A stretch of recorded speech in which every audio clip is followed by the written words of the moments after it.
साल 1977 नासा के दो स्पेसक्राफ्ट वॉयेजर 1 और वॉयेजर 2 अंतरिक्ष में भेजे जा रहे हैं, लेकिन इन दोनों के ही अंदर एक अजीब चीज रखी गई है जिसे साइंटिस्ट कहते हैं द गोल्डन रिकॉर्ड। ये एक सुनहरी डिस्क है, बिल्कुल किसी पुराने ग्रामोफोन रिकॉर्ड जैसी, पर इस एक डिस्क में इंसानियत ने अपनी पूरी पहचान कैद कर रखी है।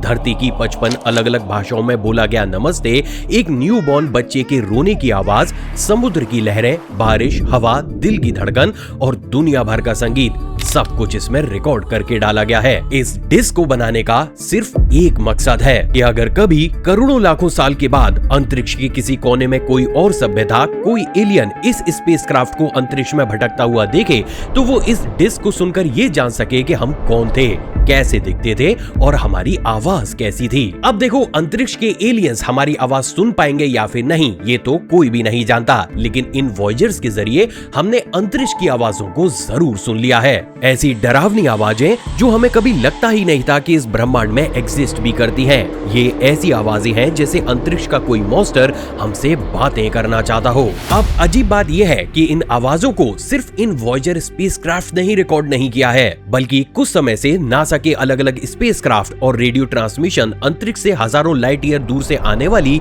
अजीब सी पुकार को सुन रहे हैं, जिसमें ब्लैक होल और पल्सर से आने वाली डरावनी साउंड्स भी शामिल हैं। इसके साथ ही हमारे इंस्ट्रूमेंट ने अर्थ, जुपिटर और इवन सन से भी निकलने वाली अजीबोगरीब साउंड्स को रिकॉर्ड किया है, जो भले ही सुनने में डरावनी लगती हो but at the same time ये अपने आप में अजीब भी हैं। और आज की इस वीडियो में हम वैज्ञानिकों के द्वारा रिकॉर्ड की गई ब्रह्मांड की उन्हीं आवाजों को सुनने वाले हैं, जिनमें से एक आवाज तो ऐसी है जिसे आज तक कोई भी वैज्ञानिक समझ ही नहीं पाया है। तो हाय गाइस, मैं हूं आकाश और चलिए आज की इस वीडियो में हम अंतरिक्ष से आने वाली इन्हीं रहस्यमयी आवाजों को डिकोड करते हैं।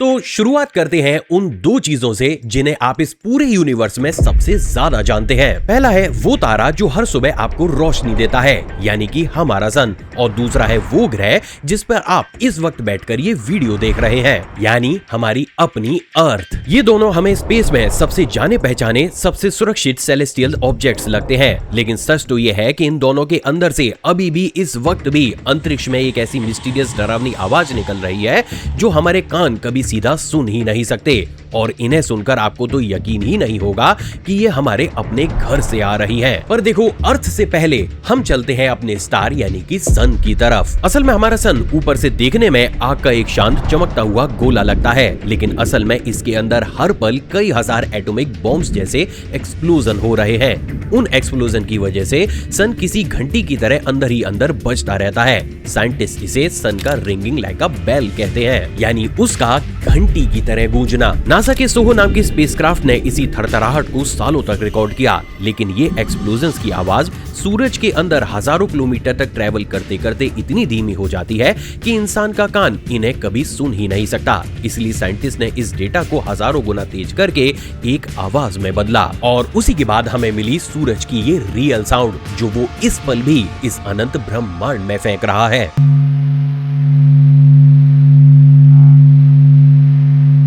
ये एक गहरी, भारी, लगातार चलती हुई गड़गड़ाहट जैसी आवाज है, जैसे इस अनंत ब्रह्मांड में किसी ने इंजन को स्टार्ट कर दिया हो। इसे सुनकर ये यकीन करना तक मुश्किल हो जाता है कि ये आवाज उसी तारे से निकल रही है जो हमें जिंदगी दे रहा है। अब इसके बाद हम वापस आते हैं अपने घर पर, यानी कि अर्थ पर, जिसके बारे में बहुत से लोगों को ये लगता है कि हमारी अर्थ तो अंतरिक्ष में तैरता हुआ एक शांत, खामोश नीले कलर का प्लेनेट है, लेकिन सच्चाई कुछ अलग ही है। देखो, सच ये है कि हमारी अर्थ के चारों ओर एक अनदेखा मैग्नेटिक फील्ड फैला हुआ है और उसमें बहुत से चार्ज पार्टिकल्स लगातार घूमते रहते हैं। इन्हीं की वजह से हमारी धरती के आसपास कुछ ऐसी रेडियो वेव्स भी पैदा हो जाती हैं जिन्हें साइंटिस्ट कोरस कहते हैं। नासा के वैन एलन प्रोब्स नाम के स्पेसक्राफ्ट ने जब इन्हीं पार्टिकल्स को रिकॉर्ड करके इन्हें आवाज में बदला तो सबके सामने एक ऐसी आवाज आई जिसे सुनकर सबके रोंगटे खड़े हो गए।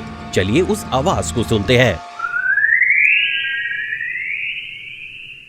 ये है अर्थ की रियल स्पेस साउंड, जो सुनने में ऐसी लगती है जैसे सुबह सुबह पेड़ों पर बैठकर कोई चिड़िया चहचहा रही हो। जरा सोचिए कि इस वक्त भी हमारी धरती अंतरिक्ष में एक अजीब सा गीत गा रही है, चिड़ियों की चहचहाहट जैसा गीत। जिसे धरती पर रहते हुए हमने कभी सुना ही नहीं। पर अब इस लिस्ट में मौजूद तीसरी डिस्टर्बिंग स्पेस साउंड को सुनने के लिए हमें थोड़ा सा दूर ट्रैवल करना होगा। ये आवाज जो अभी आप सुन रहे हो, ये हमारे यहाँ से करोड़ों लाइट ईयर्स दूर परसियस नाम के गैलेक्सी क्लस्टर से आ रही है, जिसमें तारों का इतना बड़ा झुंड है कि उसके सामने हमारी पूरी गैलेक्सी एक छोटे दाने जैसी लगती है। इसके ठीक बीचों बीच एक ब्लैक होल बैठा हुआ है और वो ब्लैक होल अपने चारों तरफ मौजूद गर्म गैसेस में अपनी ग्रेविटेशनल वेव्स को भेज रहा है। ये ठीक वैसा ही है जैसे किसी शांत तालाब में पत्थर फेंकने पर वहां पर पानी की गोल गोल लहरें बनने लगती हैं।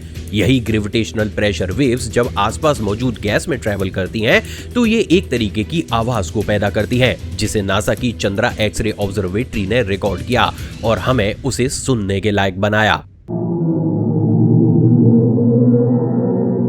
यानी ये आवाज इस गैलेक्सी क्लस्टर के बीच बैठे उस मैसिव मॉन्स्टर ब्लैक होल की है, जो अपने चारों ओर अरबों तारों को घुमा रहा है। अब इसके बाद अगली डिस्टर्बिंग साउंड सुनने के लिए हम वापस आते हैं अपने सोलर सिस्टम की ओर। वो सोलर सिस्टम जिसके बबल एज यानी कि बाउंड्री पर इंटरस्टेलर स्पेस में ट्रेवल कर रहा है एक ऐसा स्पेसक्राफ्ट जिसे साल 1977 में इंसानों के द्वारा लॉन्च किया गया था। इसका नाम है वॉयेजर। ये कई दशकों के सफर के बाद सोलर सिस्टम के बाहर इंटरस्टेलर स्पेस तक पहुंच चुका है, यानी तारों के बीच का वो खालीपन जहां आज तक इंसानों के द्वारा बनाई गई कोई चीज नहीं पहुंची है। अब जैसे ही वॉयेजर ने वो दीवार पार करी, उसके अंदर लगे इंस्ट्रूमेंट ने वहां की प्लाज्मा की, यानी वहां चारों ही तरफ फैले हुए बारीक कणों की हल्की हल्की थरथराहट को रिकॉर्ड किया। यही थरथराहट जब आवाज में बदली गई तो एक ऐसी आवाज सुनाई दी जैसे किसी दूर से कोई पतली सी सीटी गूंज रही हो। लेकिन देखो, इस आवाज को असली डरावना बनाती है इसकी कहानी। एक ऐसे पल की कहानी जब इंसानियत ने पहली बार अपना घर हमेशा के लिए पीछे छोड़ा। ये उस अकेलेपन की आवाज है जहां से लौटने का कोई रास्ता नहीं है। अब इसके बाद हम हमारे सोलर सिस्टम में री एंटर करते हैं, जहां पर मौजूद अजीबोगरीब आवाजों के बीच हमें एक रहस्यमयी आवाज सुनाई देती है। जरा ध्यान से सुनो, ये है एक hल्की सी चटचटाहट वाली आवाज, जैसे किसी पुराने रेडियो में हल्का सा स्टैटिक आ रहा हो या बारिश की बूंदें टीन की छत पर गिर रही हो। कितना सुकून देने वाली आवाज है, बिल्कुल हार्मलेस, राइट? जी नहीं, गलत। देखो, सुनने में भले ही ये साउंड हार्मलेस लग रही हो, पर ये आवाज जो चीज पैदा कर रही है वो एक ही पलक झपकाते ही हमारी बॉडी को राख के पाउडर की तरह जला सकती है, क्योंकि ये आवाज है एक लाइटनिंग स्ट्राइक की, बादल के बीच मौजूद बिजली के कड़कड़ाहट की आवाज। लेकिन ये धरती से नहीं आ रही, ये आवाज आ रही है सैटर्न से, हमसे करीब 1.5 अरब किलोमीटर दूर अंतरिक्ष में बैठे उस ग्रह से जिसके चारों ओर वो खूबसूरत रिंग्स मौजूद हैं। असल में सैटर्न के ऊपर आने वाले तूफान इतने ज्यादा तेज होते हैं कि उसके सामने अर्थ भी छोटी लगने लगे, और उन तूफानों में कड़कने वाली बिजली धरती की बिजली की कंपैरिजन में लगभग हजारों गुना ज्यादा ताकतवर होती है। अब जब ये बिजली कड़कती है तो ये वहाँ पर रेडियो वेव्स को छोड़ती है, और जब नासा के कैसनी स्पेसक्राफ्ट ने सैटर्न के पास से फ्लाई बाय करते हुए ठीक इन्हीं वेव्स को रिकॉर्ड किया, तब जाकर उन वेव से जनरेटेड साउंड से हमें ये आवाज मिली, जो काफी ज्यादा मिस्टीरियस सी लगती है। अब अगर बिना किसी कॉन्टेक्स्ट के मैं आपको इस आवाज को सुनाता तो कोई भी इंसान ये नहीं बता सकता कि ये सैटर्न पर मौजूद बिजली के कड़कने की आवाज है। बट बिलीव मी, ये तो सिर्फ शुरुआत ही है, क्योंकि अब एक ऐसी आवाज भी हमारे रिसर्चर्स को मिल चुकी है जिसने उनके रातों की नींदें उड़ा रखी है।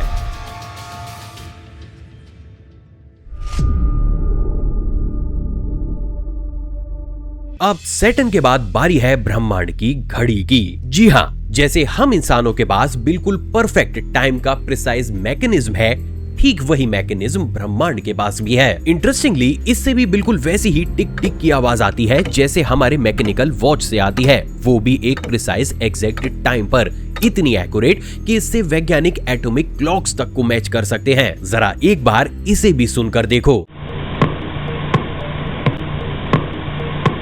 है ना अजीब? वेल ये है एक मरा हुआ तारा यानी कि डेड स्टार। बट साइंटिफिकली इन तरीके के तारों को हमने नाम दिया है न्यूट्रॉन स्टार, क्योंकि जब भी कोई तारा मरता है तो वो कभी कभी पूरे तरीके से मिटता नहीं है, बल्कि वो एक डेंस बेहद ही भारी सेलेस्टियल ऑब्जेक्ट में बदल जाता है, जो इतना डेंस होता है कि उसका एक छोटा सा चम्मच भर हिस्सा भी माउंट एवरेस्ट के बराबर वजन रखता है। इन न्यूट्रॉन स्टार की सबसे बड़ी स्पेशलिटी ये होती है कि ये अपने परफेक्ट एक्सिस पर बेहद ही फास्ट स्पीड के साथ रोटेशन करते हैं। ये रोटेशन इतना परफेक्ट होता है कि ये उसी की वजह से स्पेस में रेडियो पल्सेस भेजते हैं, ठीक किसी लाइट हाउस की तरह। अब जैसे ही ये रेडियो वेव्स धरती तक पहुंचती है तो हमें यहाँ पर दिल के धड़कने या यूं कहूं कि वो घड़ी की टिक टिक जैसी आवाज आने लगती है, इसलिए इन्हें पल्सर स्टार कहा जाता है। लेकिन कुछ पल्सर तो इतनी तेजी से घूमते हैं कि उनकी ये टिक टिक एक सेकंड में सैकड़ों बार सुनाई देती है, इतनी तेज कि वो एक चीख में बदल जाती है। अब जब चीख की बात हो ही रही है तो अब मैं आपको स्पेस की एक ऐसी आवाज सुनाने वाला हूँ जिसे सुनकर आपको भी ये लगेगा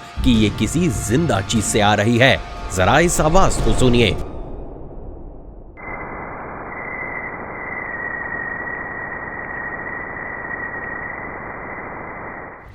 ये है एक तेज, भारी, ऐसी खुरदरी फटी हुई आवाज जो समय के साथ तेज और हल्की होती रहती है। ये ठीक ऐसा ही है जैसे अंतरिक्ष के काले अंधेरे में कोई मदद के लिए चिल्ला रहा हो, कर्रा रहा हो, जैसे कोई जिंदा चीज दर्द में तड़प रही हो। लेकिन रियलिटी में यहाँ पर कोई भी चीज जिंदा नहीं है, क्योंकि ये आवाज आ रही है हमारे सोलर सिस्टम के सबसे बड़े प्लेनेट जुपिटर से। देखो, जुपिटर इतना बड़ा है कि उसके अंदर अर्थ जैसे हजारों ग्रह समा जाएं और उसके चारों ओर एक बेहद ही ताकतवर मैग्नेटिक फील्ड फैला हुआ है। इस ग्रह के पोल्स के पास बहुत सारे चार्ज पार्टिकल्स इसी मैग्नेटिक फील्ड में तेजी के साथ घूमते रहते हैं और यही घूमना रेडियो वेव्स पैदा करता है। नासा के स्पेसक्राफ्ट में जब इन्हीं वेव्स को रिकॉर्ड करके इन्हें आवाज में बदला तो जो सुनाई दिया वो किसी ग्रह की आवाज नहीं लगती, वो लगती है जैसे कोई विशाल जीव अंधेरे में चीख रहा हो। है ना काफी ज्यादा अजीब। I mean, हमने जुपिटर को पता नहीं कितनी बार स्क्रीन पर देखा है, बुक्स में पढ़ा है, पर उसकी इस आवाज को इस धरती पर मौजूद बहुत ही कम लोगों ने सुना है। एक बेजान ग्रह, गैस का एक गोला जिसमें ना दिल है और ना दिमाग, फिर भी वो सुनने में बिल्कुल जिंदा लगता है, बिल्कुल दर्द में डूबा हुआ। अब जुपिटर तक आ ही गए हैं तो अब हम दोबारा चलते हैं इसके पास बैठे इस खूबसूरत रिंग वाले ग्रह सैटर्न पर, जिसकी लाइटनिंग की आवाज अब से कुछ देर पहले हमने सुनी थी। देखो, इस ग्रह पर इस पल भी एक ऐसी आवाज मौजूद है जो अभी भी स्पेस के सन्नाटे को चीरती हुई आगे निकल रही है, और इसीलिए इस आवाज को मैंने अपनी फेवरेट लिस्ट में भी रखा है।